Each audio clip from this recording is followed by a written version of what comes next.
Hello and welcome on back to the channel, everybody. So in the background I will be having one of my games of Warhaven playing in the background as we talk about it. So my favorite class in Warhaven was the Guardian, which you see now, my my killer bunny, which I thought was hilarious. I think that skin looks the best with the bunny mask. But anyways, getting off topic. For now, I am done with Warhaven, at least the global test for it. I'm done with it. I mean, it's a platinum.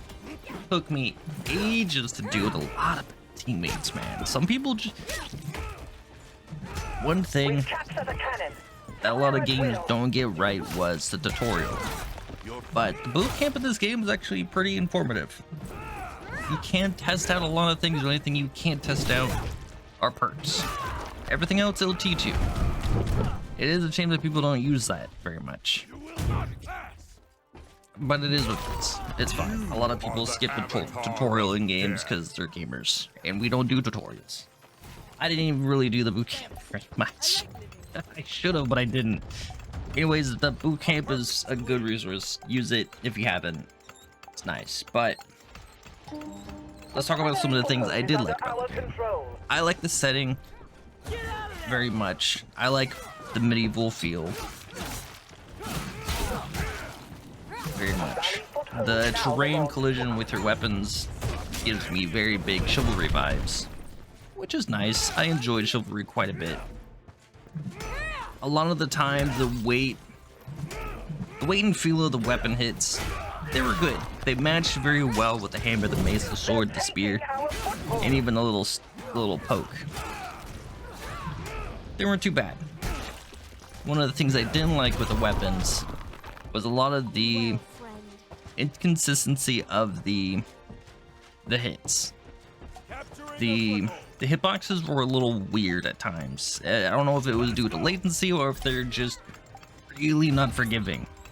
Like they really just meshed it to the active model of the character.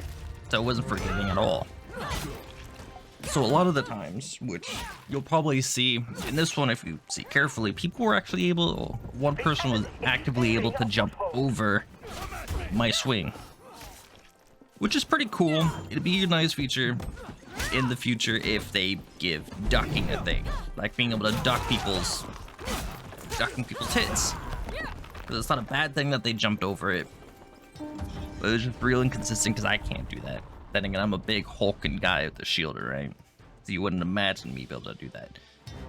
They're taking our foothold. But for the balancing of the game, you can really tell that the blade got a lot of love. It was the first class that they did, you can tell. You could really tell. But that's fine. Let's continue on with what I was talking about. So, will I play this game when it drops in the future? Yeah, I probably will for a bit, see if it's gotten any better. I don't like the immortals very much. That's just my gripe. I don't like that they can be spammed if you're doing extremely well.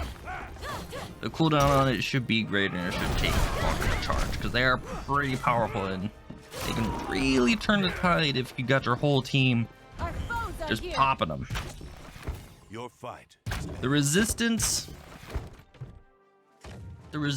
thing, right? When you're winning, I think there needs to be more thresholds to meet for that to gain. So, say,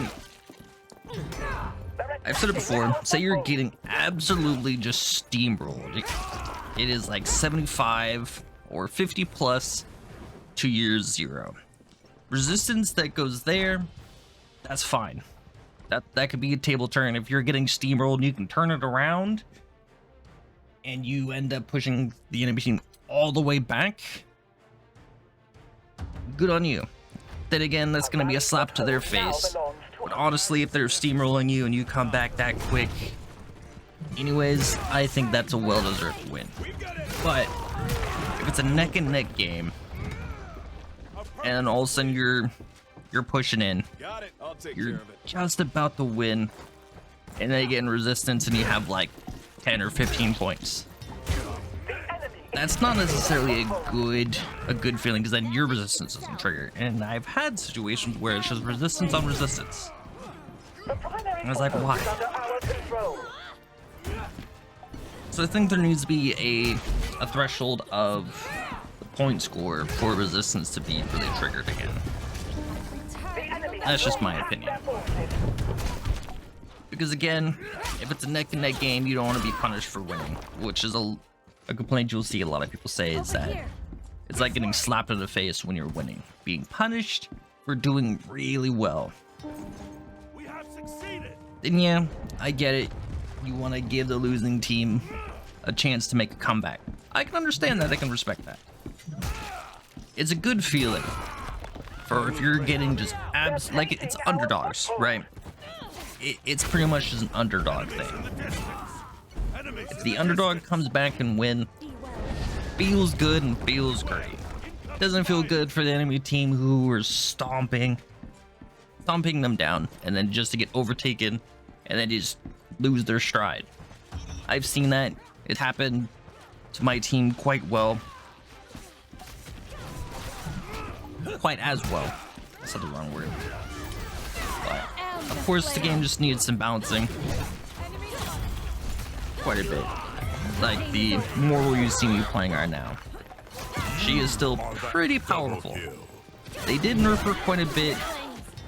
I do agree with some of the people that were saying you shouldn't be able to have multiple of the same immortal on the field at the same time, which I can agree with. They are pretty powerful if they do it that way.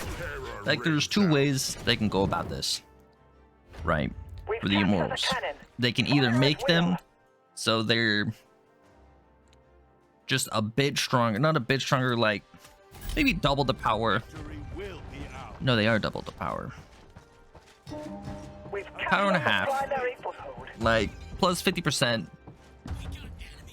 to them from the basic soldiers. Like the sword lady, she is pretty much a blade with the defense capabilities of the shielder, the guardian, but the mobility of the pike, because she's quick and the pike is quick. Spike, whatever. A foothold. The whole guy, you don't really see him too much. He's just a support and everybody wants to get that play of the game. I actually like the shield guy more. It's just very situational. I don't really use the horse. Horse is very powerful, but very squishy. Easy to shut down. You don't really want to do the horse guy on this map, because there's so many just nooks and crannies that you can just get stuck on, right? Body blocking is another thing that can be very annoying for certain situations, like shield charge. For the shield, I don't have very much experience on the other ones. I just see them and know how to go against them, so I'll talk a little bit about that. But body blocking, super annoying. Like, there's shield charge builds that you can go, super fun, super cool, but you just get body blocked so much. It's really annoying. Let's talk a little about the maps. So the map that you see me playing now is probably my least favorite map. The one I like the most, that has the most to do, is the arms race. Love that one. That one was fun. That was hard and fun. Didn't know what I was doing when I first played it, but it was still pretty fun. But all in all, I did enjoy my time in. The game still is rough around the edges. Still lots of bugs. One of the common bugs that I got was my sensitivity would freak out. The only way to reset it was the shield charge again. I think that's just an exclusive Guardian bug. I'm not too sure because he's the only one I played. But we're not here to talk about the classes in terms of how to use. There just needs to be tweaking on all of them. They're all a little rough. They're all a little consistent. Like, okay, a little bit. Shield guy, body blocking is terrible with a shield charge. You can get around his guard very easily. Everybody can break his guard very easily. So everybody can counter him. The pike is probably the best to counter him, because she can go through his guard.